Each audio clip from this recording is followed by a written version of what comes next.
Number 4, post-university, 1977 to 1984. Moving back to my hometown contained almost no positive aspects, but it was all my fault. I mean, if I hadn't spent all summer, mid-May to September 1st, uh, drinking, going to the beach, getting high, I possibly could have found a job. But that would have meant acting like an adult, and I wasn't ready for that. I was happy with my $2.50 an hour gig at the library and paying about $40 a month in rent.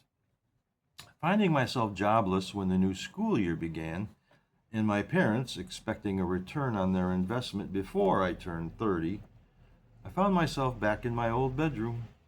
This will be a quick recap because my 20s will have its own mosaic. I stayed there for almost 8 miserable years before I moved back to Milwaukee. If you're thinking I'd never achieve my goals if I didn't leave my comfort zones, geographically and behaviorally, you'd be in good company. There were a lot of people who felt that way. Oh, and those high school friends I mentioned? We had a falling out in 1983, and I haven't spoken to them, except for accidentally seeing them at a Milwaukee Brewers game in the mid 80s. Not a word to the traitorous bastards since. Enough said.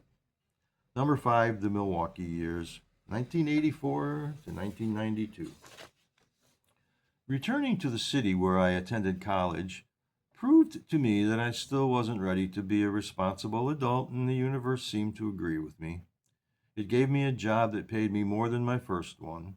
Being a commission sales job meant I could set my own hours. Well, not by company policy. They wanted 8 to 5, but I did it my way.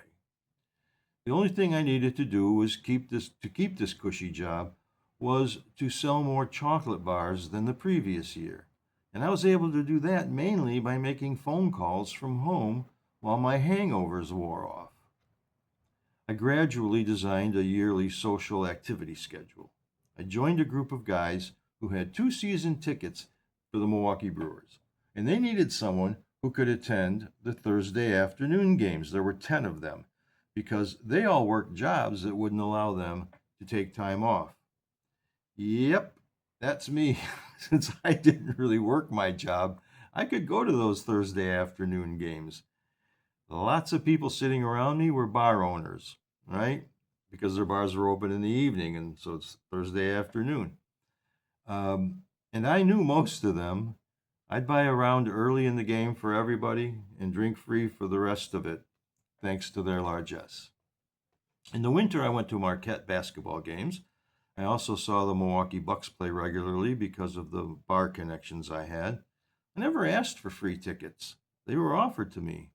A lot of that had to do with my college roommate. He was an All-American, played in the NBA for a few years, and was back at MU as an assistant basketball coach. The Bo effect is what I called it. I usually hit the bar circuit 4 to 5 nights a week. I had lots of time to recover because of my job. I lived for one reason: pleasure. Hedonism controlled me. I wanted everyone to know my name. I craved the attention. That life was killing me, but it took me 5 years to give a shit.